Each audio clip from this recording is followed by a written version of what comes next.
passage biblique qu'on connaît. Donc ce passage Donc en fait, je vais partager, après il y aura un chant, les éléments seront distribués et je reviendrai prier pour qu'on prenne ensemble les éléments après le chant. Matthieu 5, verset 23. Vous pouvez écouter si vous voulez, mais si vous l'avez, c'est pas mal aussi de regarder. Matthieu 5, 23. Si donc tu présentes ton offrande à l'autel, et que là tu te souviens que ton frère a quelque chose contre toi, laisse là ton offrande devant l'autel, et va d'abord te réconcilier avec ton frère, puis viens présenter ton offrande. Accorde-toi promptement avec ton adversaire pendant que tu es en chemin avec lui, de peur qu'il ne te livre au juge, que le juge ne te livre à l'officier de justice, et que tu ne sois mis en prison.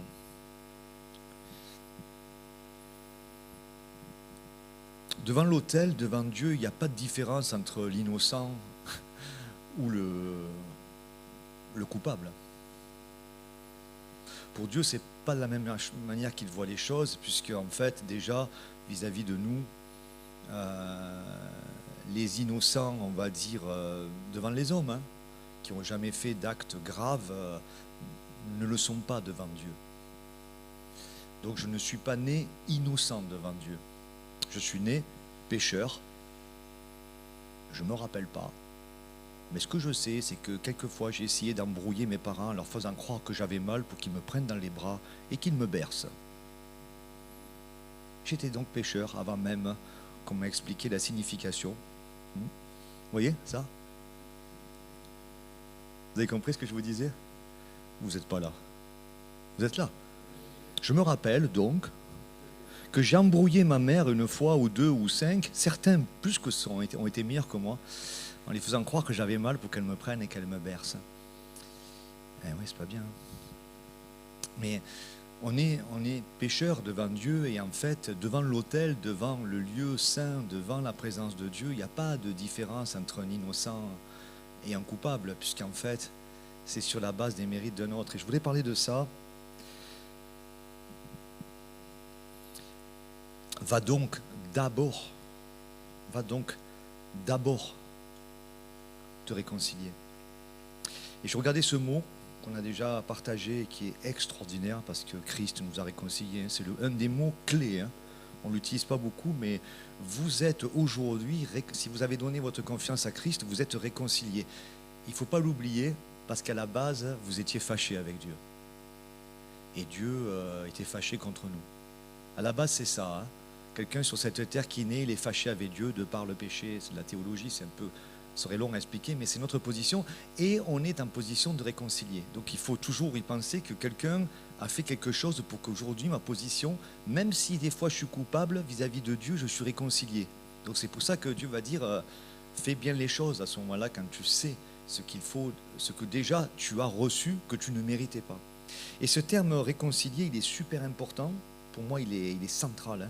Vous ne l'avez pas su, mais le jour où vous avez dit « Christ vient dans ma vie », il y a eu l'acte de réconciliation qui vous a été attribué. C'est extraordinaire. Si on pense à ça, je veux dire, vos journées changent.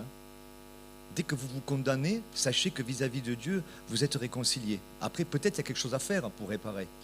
Peut-être il y a un temps où ma conscience va être embêtée. Mais vis-à-vis de ce que Dieu croit vis-à-vis de toi, tu es réconcilié. Et les mots l'expliquent très bien.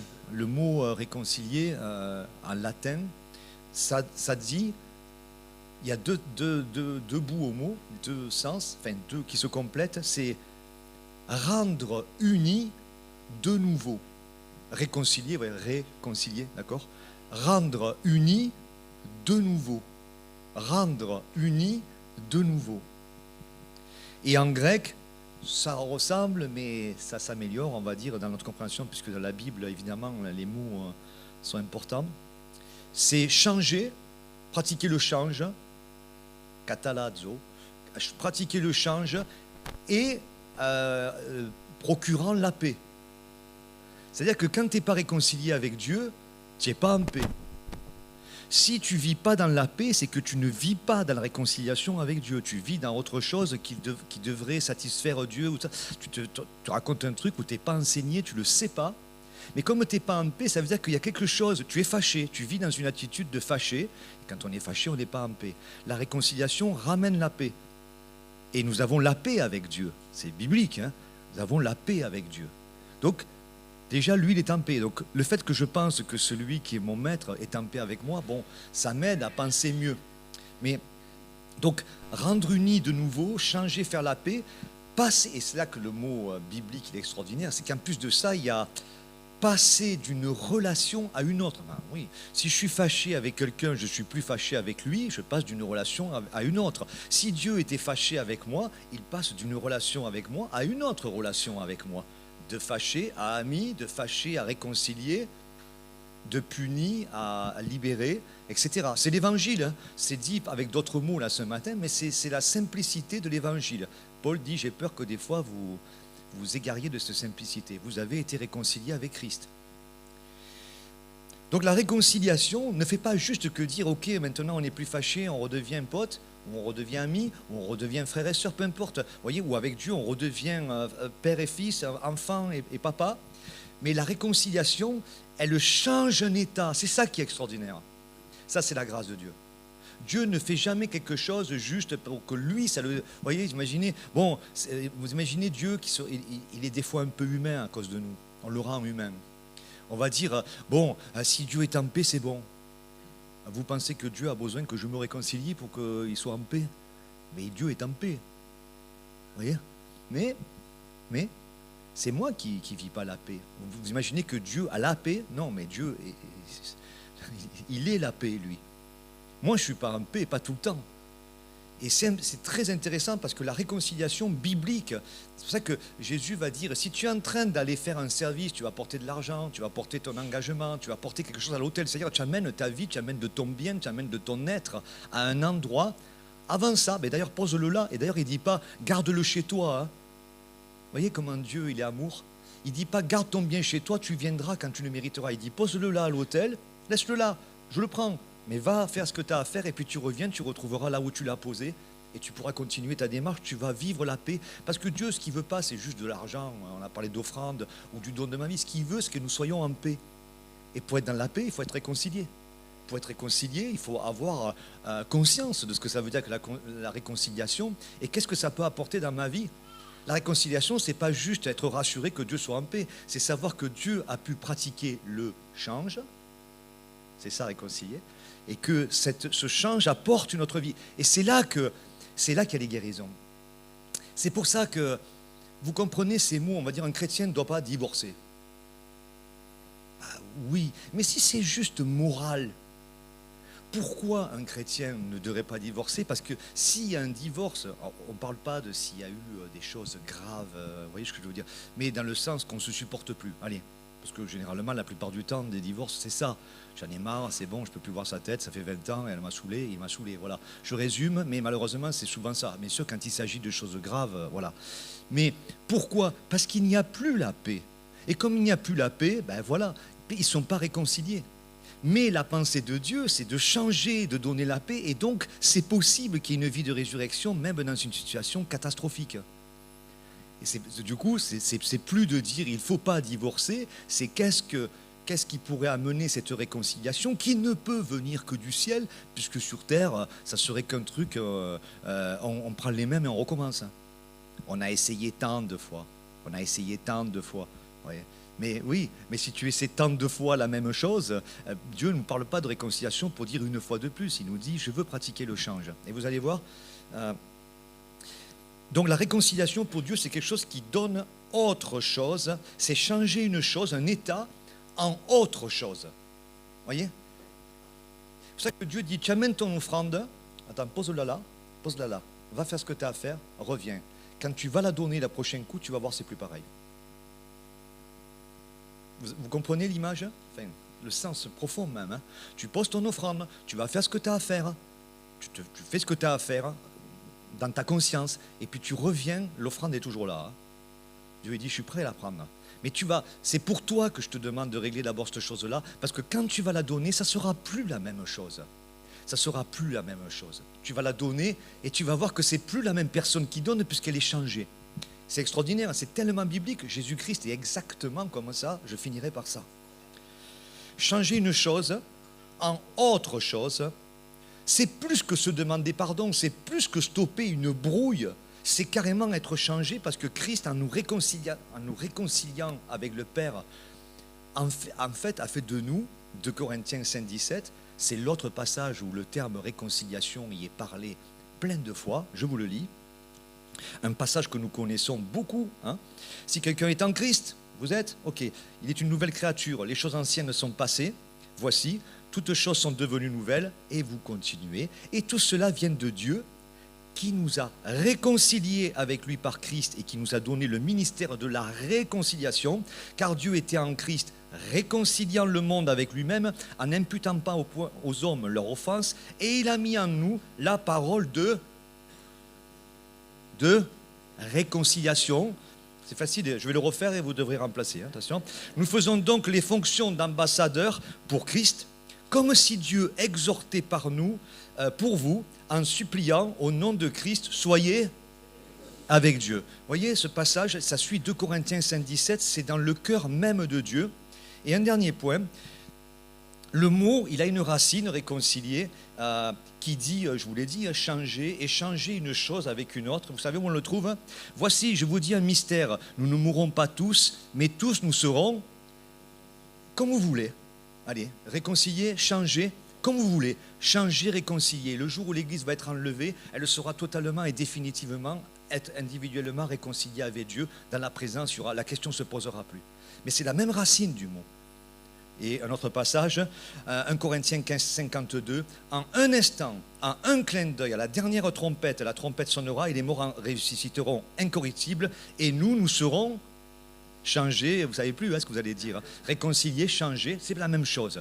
Réconcilier avec Christ, je suis changé. Je pense réconcilier, je pense changer. Je pense possible, je pense résurrection. Je pense vie, mort, résurrection. Résurrection, résurrection, l'évangile, la nouvelle nature, la nouvelle personne.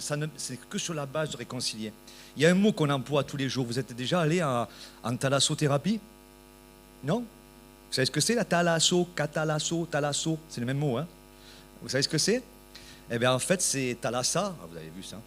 C'est le soin, la santé, le service par la mer, l'eau.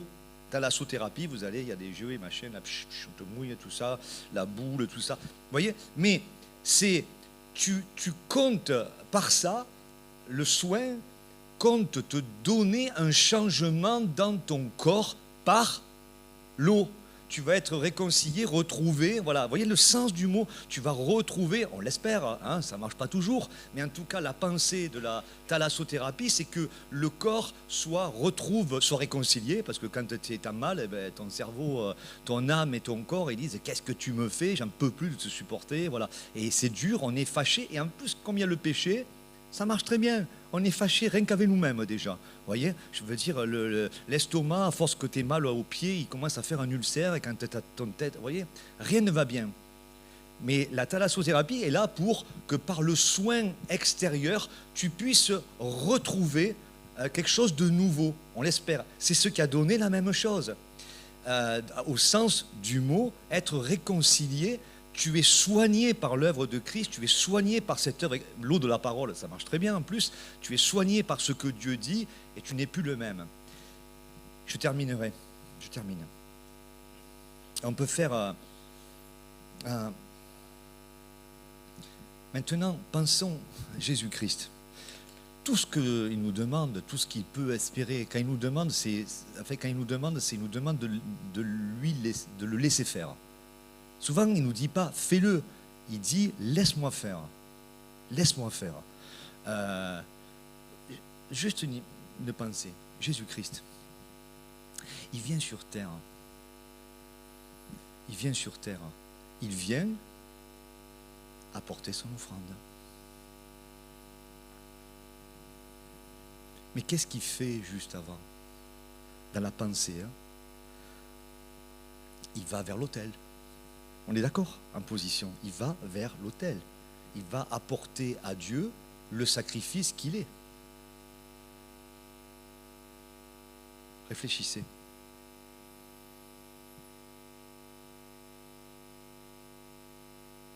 il vient apporter la réconciliation. Il vient apporter la réconciliation. Il vient par lui porter cette réconciliation à l'autel et on peut pousser l'image.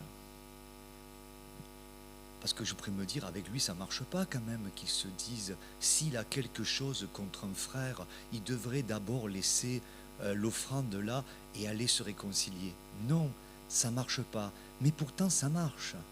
Puisqu'en fait, il prend sur lui tous mes péchés. Donc en fait, pendant quelques instants, il est fâché. Et pourquoi, dit-il à la croix, « Père, m'as-tu abandonné ?» Parce que Dieu est fâché.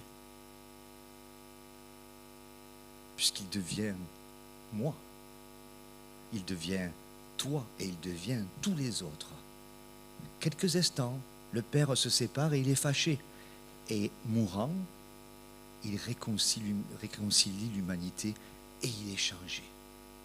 C'est ça que Paul va dire à la fin de l'épître aux Corinthiens, va dire, mais s'il n'y a pas de résurrection, s'il n'y a pas de résurrection, de réconciliation, de mort et de renaissance, toute notre foi, elle est vaine, ça ne sert à rien, c'est une bouffonnerie.